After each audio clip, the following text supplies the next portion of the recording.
Okay, this is gonna hurt just a little bit. Jeff Ellis is at the doctor's office today, getting a unique and somewhat controversial treatment for depression. Jeff is here because he wants to smile again. He wants to know what happiness is like again.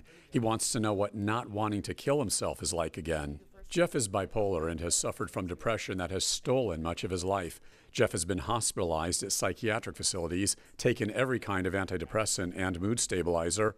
Nothing worked. Somehow he was able to consistently stay employed, most recently as an NFL football analyst for the Sky Network.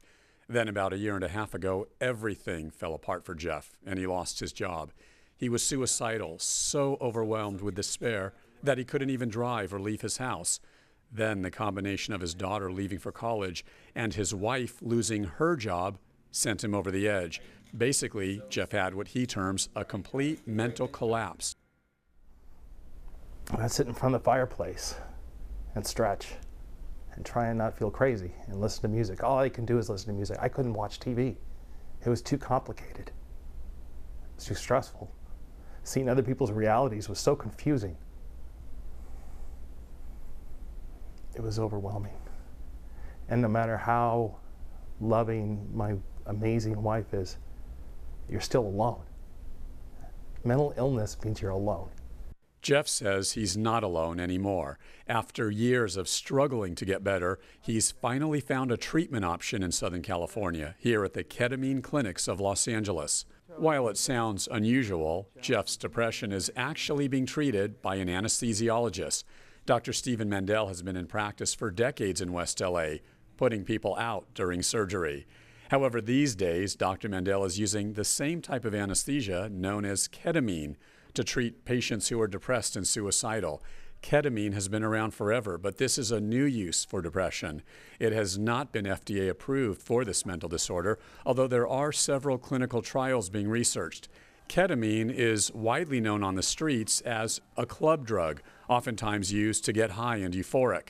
Despite its negative reputation, Dr. Mandel believes ketamine is currently the best treatment for depression.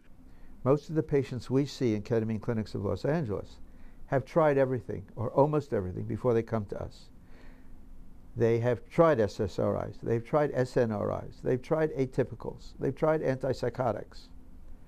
They are what the profession calls treatment resistant. We don't reinvent the wheel. We accept that they're depressed. What's different about ketamine for depression is that Dr. Mandel gives it in very small doses using an IV infusion.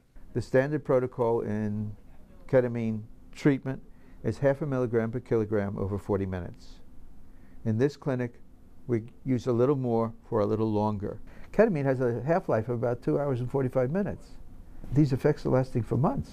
We alert patients to the likelihood that color may change for them, that sound may change for them, that line may be a little wavy. They may experience themselves as looking at the situation from outside their own bodies. We reassure them that all of this will end within minutes of the infusion being complete. Most people find this interesting. Some people find it quite amusing. A handful of people find it very unsettling. Jeff found it worked. It's been remarkable. It's the look in my wife's face. She looked at me, she saw the smile, and she got the biggest smile I've ever seen in my life on her face as tears poured down her face. It's immoral to withhold ketamine from the general public. There's so much misunderstanding about this, and it's helped me so much. To feel good for the first time in a year and a half is really, really cool. Patients who are suicidal or who are depressed should have a trial of ketamine.